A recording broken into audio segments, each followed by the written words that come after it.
Um, that was, again, we did some nice things tonight, and again, we struggled at times. So, with our group, with what we have now, we have to understand how important it is that we continue to stick together and keep our composure.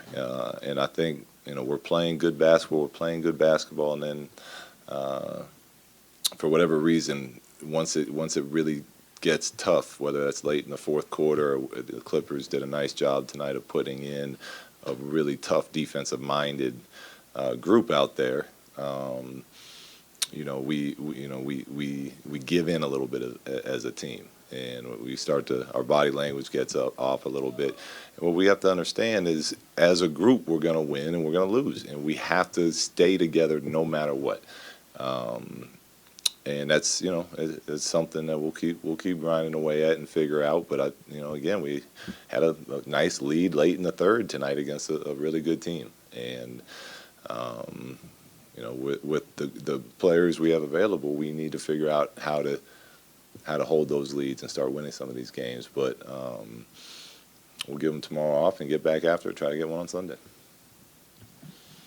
Luke, with that second half and the big run, what are the things that shouldn't or can't happen, and then what are the things that you understand based on the back-to-back or the excuses you can give yourself? Well, we can't turn the ball over, which we had way too many turnovers. I thought at times we played unselfish tonight, and at times we didn't make the extra pass, the open pass, when the pass was meant to be made. And those are things we can control. Again, we shot under 70% from the free throw line. They shot 90-something% from the free throw line. Even if we play a great game and one team shoots 90 from the line, the other team shoots 68, it's going to be hard to win that game. So there's things that we can do to give ourselves better chances of winning. That make free throws, less turnovers, continue to move the ball, share the ball, trust the pass. And when we do that, we're pretty good. Luke, Harold walked off the court at the end of the game, kind of, signaling to the crowd to keep it coming, keep the booze coming. It seems to be that he might have yelled at something at you at one point. Was there an exchange when he was coming back If he yelled, I don't know. I didn't hear him yell at me, no. Do you think your guys' composure or the chippiness this game had anything to do with the way things got away from you late?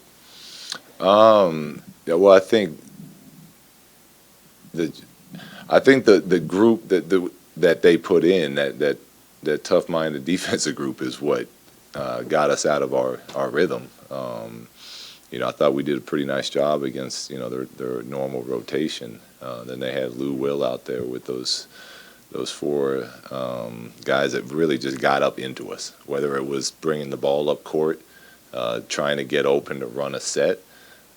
They were pushing us off our spots, and we let that happen. But we know that's going to happen. We're playing 5 20-year-olds.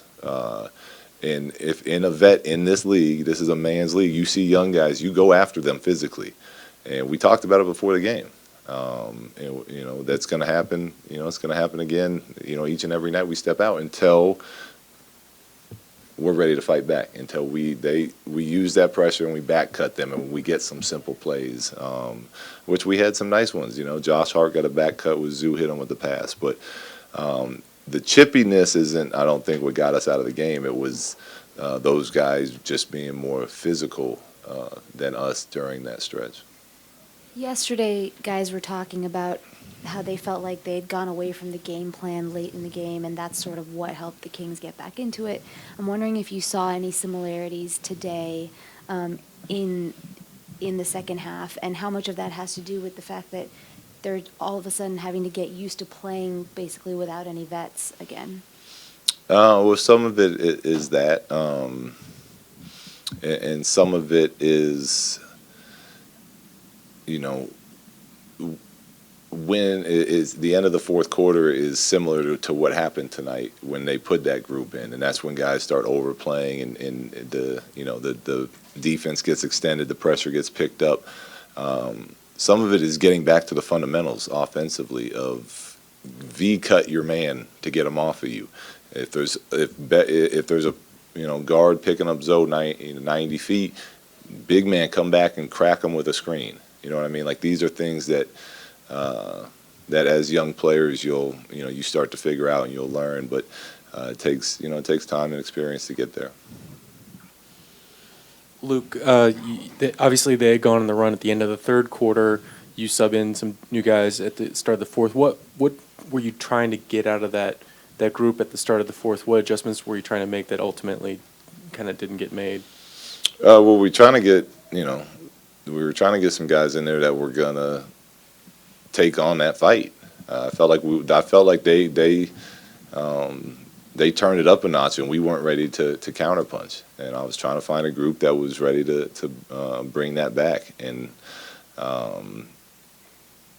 we couldn't find it. We couldn't find it tonight, and but it's not the loss. I felt like we kind of started to splinter a little bit while it was happening, and that can't happen. We can lose games, but we're going to lose them together. And when we win them together. But if we're going to, and no matter what's happening on the court, we have to stay together and keep working and figure it out. Luke, you've touched upon a little bit of it, but like in that Christmas Day game when the Warriors went on that run, and then you guys got to the free throw line and stopped the bleeding.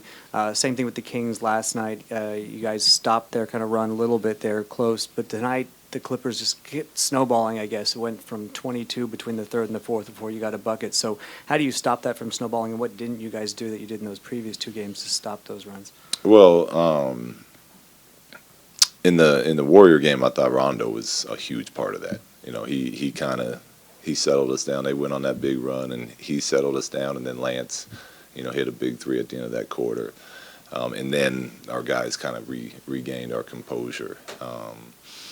In the Sacramento game, what was the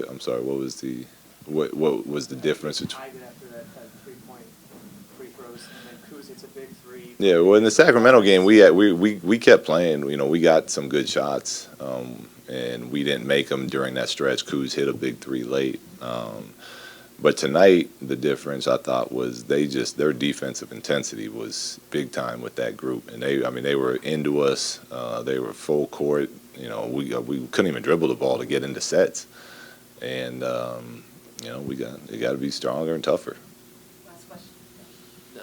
In the big picture, does the way your guys have kind of faltered in these last two games make you question more this group's ability to get through a stretch without LeBron and Rondo? No, I know we can get through it. I know it's not going to be easy, but I know and believe in the guys that we have. I thought Sac, we played a game on the road against a good team that we should have won. Tonight we had a 10-point lead late in the third, and I know that's not winning, but I believe that the group we have can get it done. We just we got to do a couple things a little bit better.